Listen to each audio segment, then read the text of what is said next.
الحمد لله وكفى والسلام على عباده الذين اصطفى خصوصا على سيد الرسل وخاتم الأنبياء. أما بعد فأعوذ بالله من الشيطان الرجيم. بسم الله الرحمن الرحيم. ما كان محمد أبا أحد من رجالكم ولكن رسول الله وخاتم النبيين وكان الله بكل شيء عليما. وقال النبي صلى الله عليه وسلم أنا خاتم النبيين لا نبي بعدي. صدق الله العظيم وصدق رسوله النبي الكريم الأمين. والصلاة والسلام على سيد الأنبياء والمرسلين وعلى آله وأصحابه وأهل بيته وأزواجه وذرياته أجمعين. وہ شاخ گل پہ زمزموں کی دھن تراشتے رہے، وہ شاخ گل پہ زمزموں کی دھن تراشتے رہے، اور نشے منوں سے بجلیوں کا کارواں گزر گیا. قدم قدم پہ رحمتیں، نفس نفس پہ برکتیں، جہاں جہاں سے وہ شفیع آسیاں گزر گیا. جہاں نظر نہیں گئی وہاں ہے رات آج تک، وہیں وہیں سحر ہوئی جہاں جہاں گزر گیا. یا ربی صلی وسلم دائما ابدا علی حبیبک خیر الخلق کلہم وهو الحبیب الذی ترجى شفاعته لكل حول من الاحوال مقتحم. گرامی قدر سفر کی آج 3 تاریخ 1446 ہجری 9 اگست 2024. سمے اللہ پاک نے اس کائنات کو اپنی قدرت کا مظاہرہ کرتے ہوئے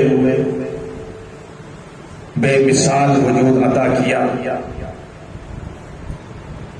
اور پھر کائنات کے اندر بے شمار ستارے سیاروں کو وجود عطا کیا، اور ان میں پھر زمین کو آبی اور خاکی مخلوقات کے لیے سب سے موزوں ٹھہرایا،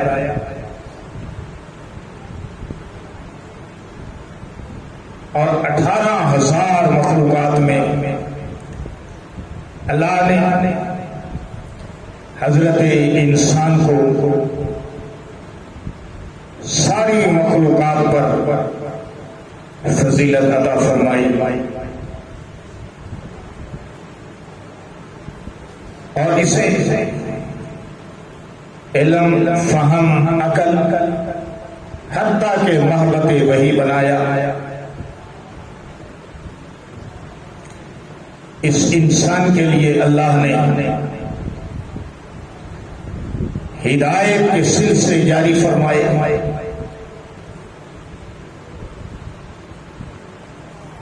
فرشتوں کا مسجود بنایا،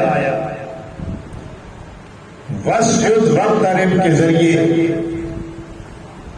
اپنے قرب کی خوشخبری سنائی.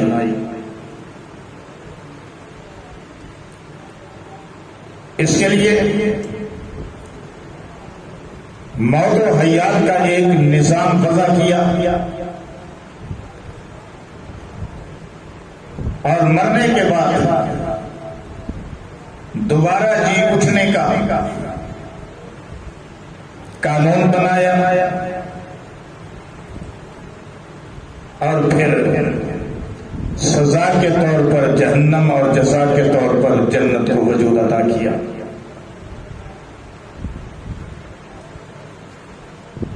انسان مہد سے لے کر لحد تک اللہ کی تخلیقات کا مظہر اور پھر یہ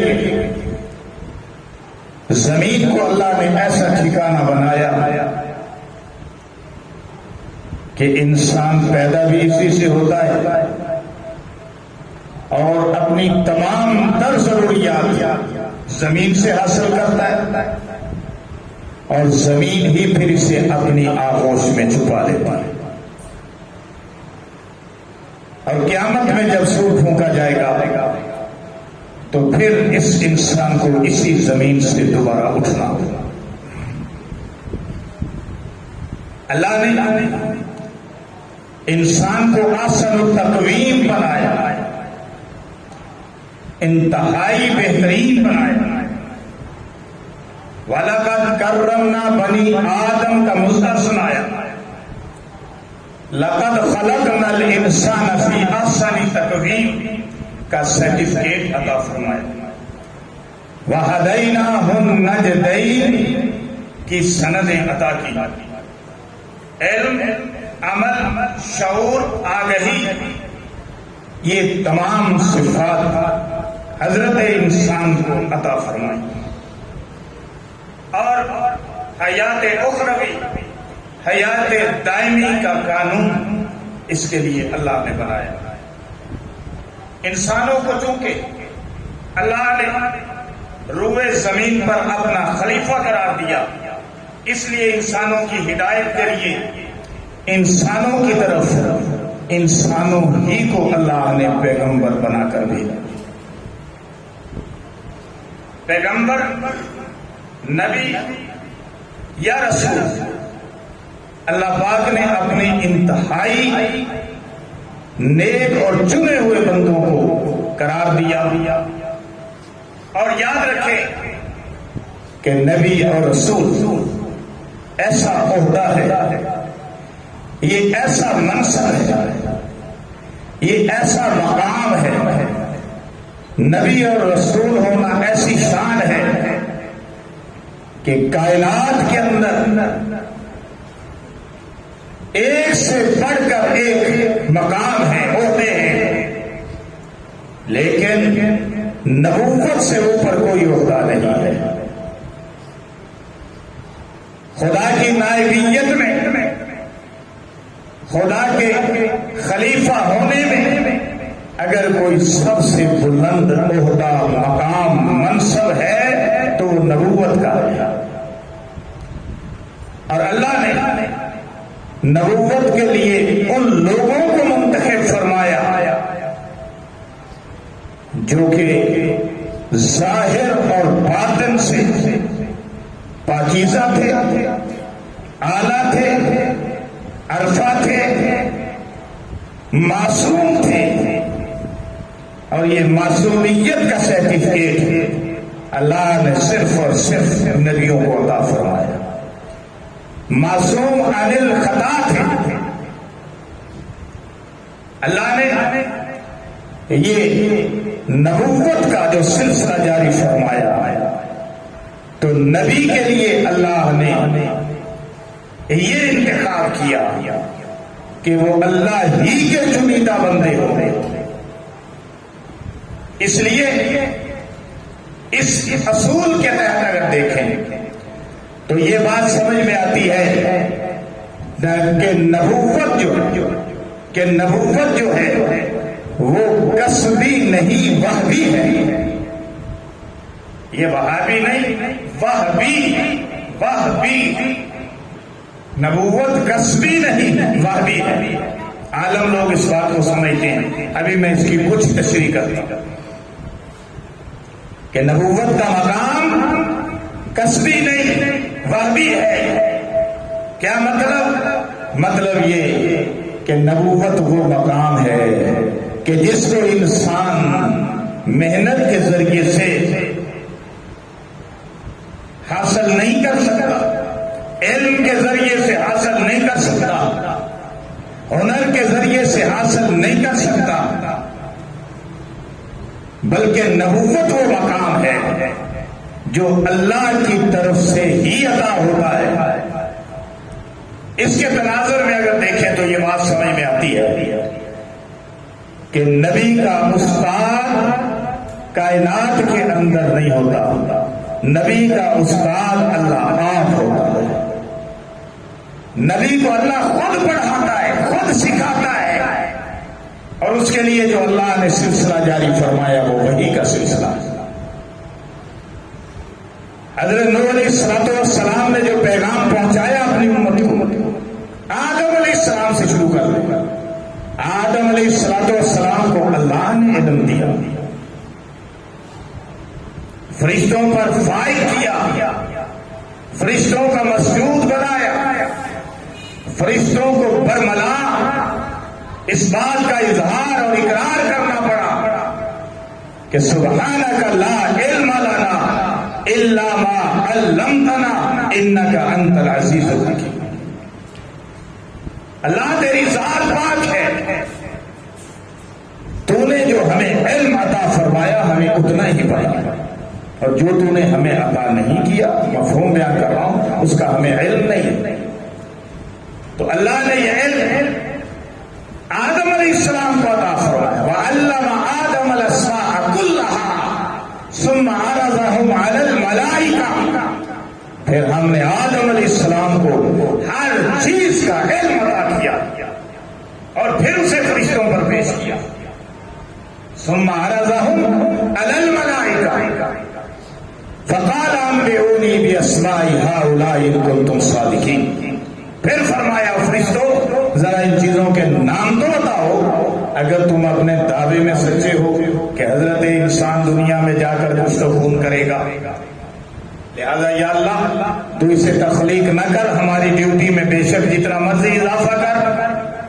تو اللہ نے فرمایا نہیں، جو میں جانتا ہوں تم نہیں جانتے، انی اعلم ما لا تعلمون، جو میں جانتا ہوں تم نہیں جانتے۔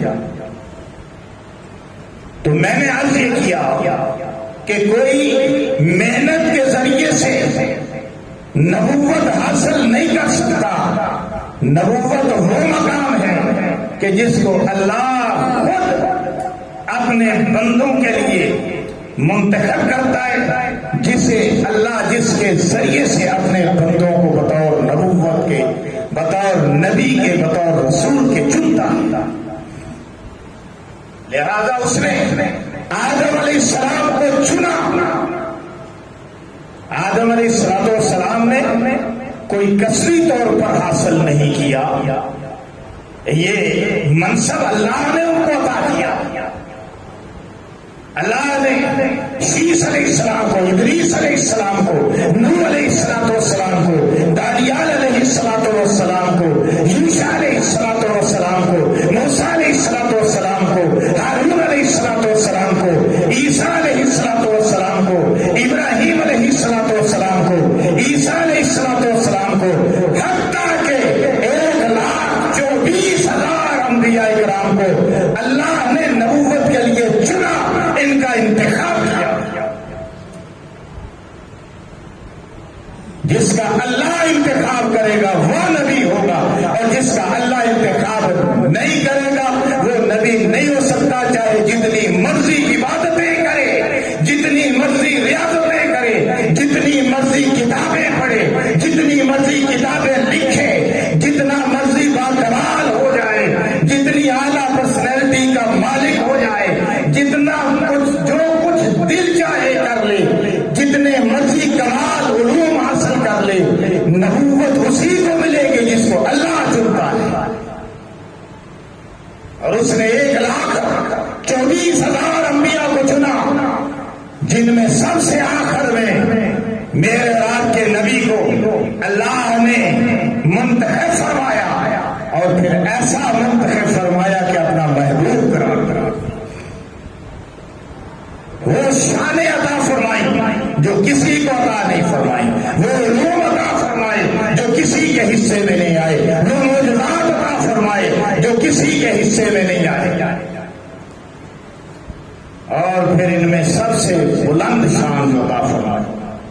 سب شانیں بلند سے بلند ہیں، لیکن ان میں بلند شان اور منفرد شان وہ ہے کہ اللہ نے اپنے اس محبوب بندے کو آخری نبی کا تاج پہنایا. آخری نبی کے طور پر اللہ نے منتخب فرمایا.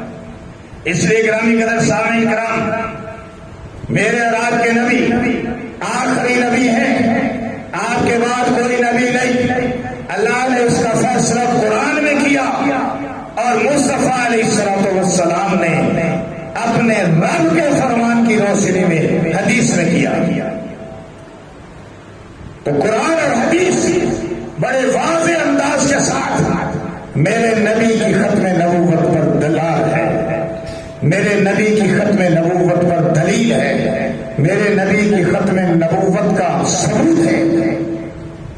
آیات بے شمار ہے، ان میں سے ہم ایک کو منتخب کرتے ہیں کہ جو سب سے بہترین اور اس مضمون کو پوری طرح کور کرنے والے. ویسے تو قرآن پاک کے اندر اگر دیکھیں، ریسرچ کریں، 100 سے زیادہ آیات امام الانبیاء محمد رسول اللہ کی ختم نبوت پر دال ہیں، دلیل ہے 100 سے زیادہ. اور احادیث مبارکہ 210 ختم نبوت پر دلیل ہے. سورۃ احزاب کی آیت جو اس منصب ختم نبوت کو بڑے واضح انداز سے بیان کرتی ہے وہ ہے ما کان محمد ابا احد من رجالکم ولکن رسول اللہ وخاتم النبیین وکان اللہ بکل شیء علیما.